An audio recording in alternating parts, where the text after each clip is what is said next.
Today I'm going to make one of my favorite dishes, roast chicken served with a cilantro-mint chutney.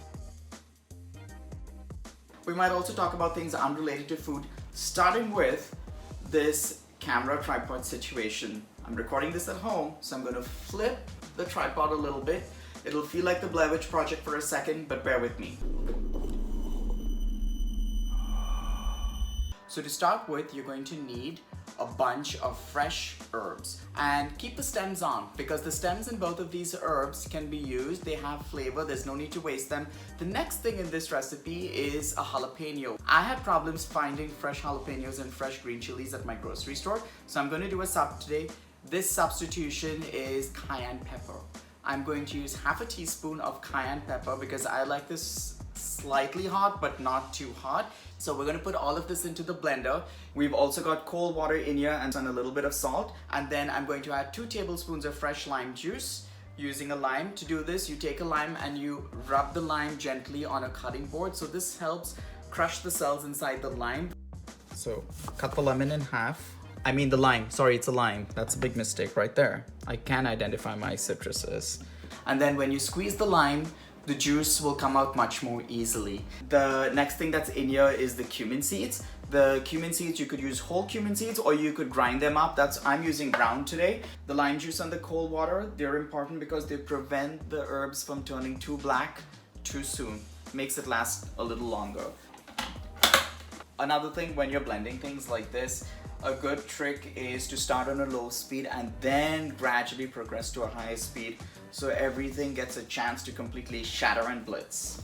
Alright, so this is going to be a bit noisy, but it's fun. It's actually, I think, one of the most satisfying low effort things in the kitchen. I love my blender.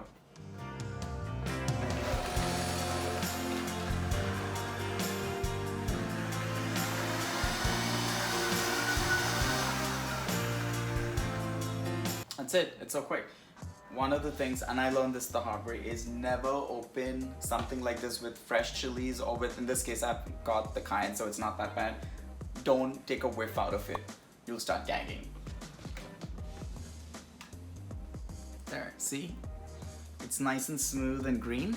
Now that I have my chutney prepared in the blender, what I'm going to do is divide it into 2 parts. One part is going to go into yogurt to make the marinade for the chicken, and then the second part is going to go into a container, and I'll come back to it when we're ready to serve the dish.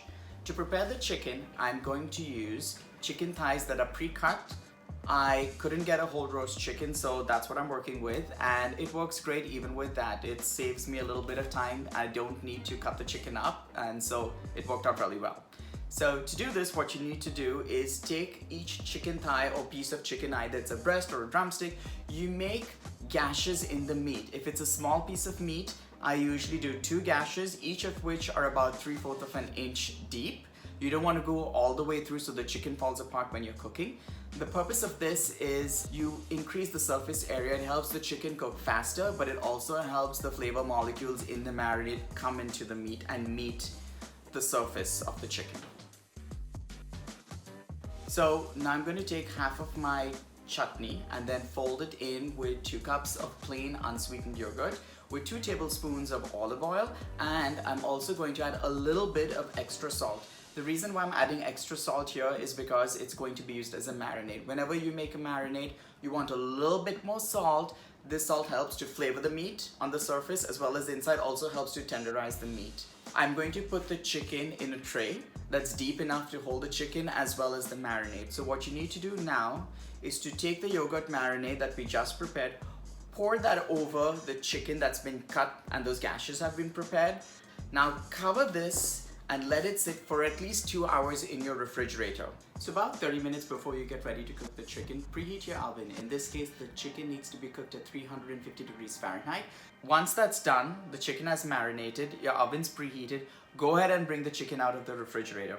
In this case, we're gonna need at least 2 baking sheets. Line each baking sheet with a layer of aluminum foil. This will help with cleanup because all the juices from the chicken will drip and part of it will actually carbonize on the tray, so this is an easy way to clean up. Then take a wire rack that fits over the baking sheet and put that over the aluminum foil that's on the baking sheet. Divide the chicken up between the 2 sheets that are lined and put them into the oven that was preheated and cook them for about an hour to an hour 10 minutes till the internal temperature of the chicken reaches 160 degrees Fahrenheit. The chicken should be golden brown. You should have a couple of caramelized spots on top. Once that's done, bring the chicken out, let it cool for about 5 minutes. You can even tempt it to retain the moisture inside the chicken before you're ready to serve. Remember earlier we reserved the chutney? Now's the time to bring that chutney out. So serve the chutney in a little bowl on the side with the roast chicken. When you're ready to eat, serve it with an accompaniment like rice or flatbread. This is a fantastic recipe. It's so easy to make and it goes a long way. I hope you had fun making the roast chicken with cilantro-mint chutney. What I'm not gonna do is what they always ask me to do, is to go ahead and taste and eat it and go because I think that's a little weird to do every time. But what I'm definitely gonna do is add a lot more chutney on the chicken because that's how this should be. So have fun, stay safe, and enjoy cooking.